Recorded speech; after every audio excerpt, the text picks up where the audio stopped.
Assalamualaikum warahmatullahi wabarakatuh. Halo semuanya, perkenalkan kami dari kelompok 6. Nama saya Saleh Sawaran Bardatilah.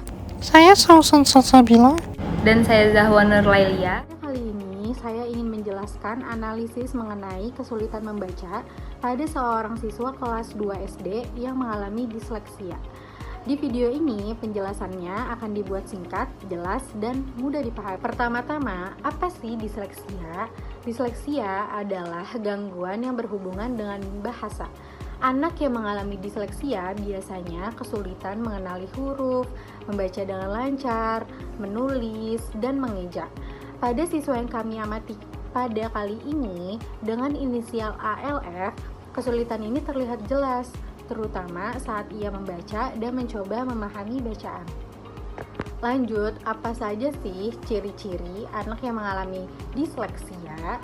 Pada observasi dan wawancara yang telah dilakukan pada siswa dengan inisial ALF, yaitu terdapat ciri-ciri. Yang pertama, kesulitan mengenali huruf.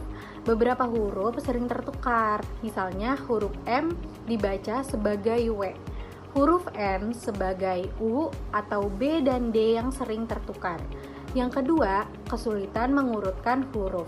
Saat diminta membaca kata sederhana seperti meja, ia membacanya menjadi jema atau maje. Begitu juga kata rumah, yang bisa berubah menjadi kata ruam atau ruham. Yang ketiga, pola membaca yang tidak konsisten. Pada satu baris, ia bisa membaca dengan benar, tapi di baris berikutnya bisa tiba-tiba saja salah. Kemudian, ada kesulitan memahami bacaan, di mana ALF bisa menyebut kata tetapi tidak memahami isi atau maknanya.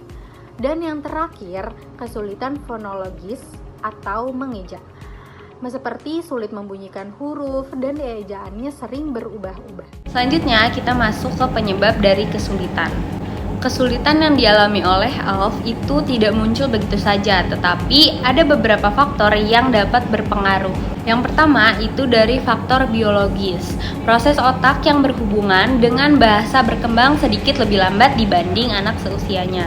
Lalu dari faktor psikologis terdapat beberapa hal seperti kurangnya perhatian dari orang tua, stres yang dialami oleh anak, kondisi emosional yang tidak stabil, bahkan kebiasaan sering tidak masuk sekolah.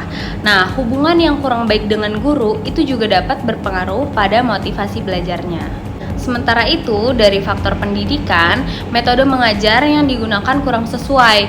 Jadi, ALF itu langsung diajarkan membaca kata tanpa diperkenalkan bunyi huruf terlebih dahulu, sehingga dasar fonologinya belum kuat.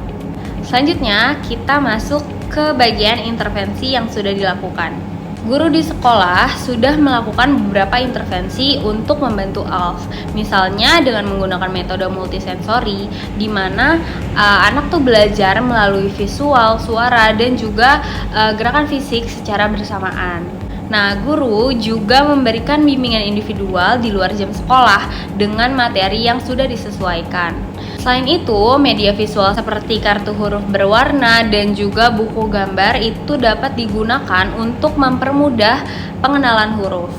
Guru pun memberikan penguatan positif agar ALF tetap percaya diri dan tidak terburu-buru saat membaca.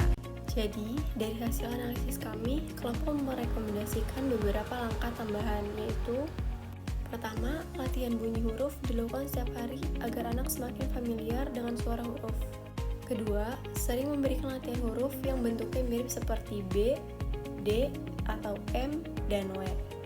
Ketiga, proses membaca dibuat bertahap, mulai dari memerangkan huruf, kemudian suku kata, sampai kata yang lebih panjang. Keempat, gunakan menunjuk baris saat membaca agar fokusnya tidak lompat-lompat.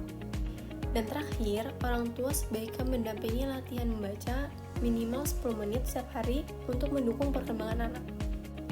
Sekian penjelasan dari kami mengenai analisis kesulitan membaca pada anak disleksia. Semoga video ini bermanfaat dan mudah dipahami. Terima kasih sudah menonton.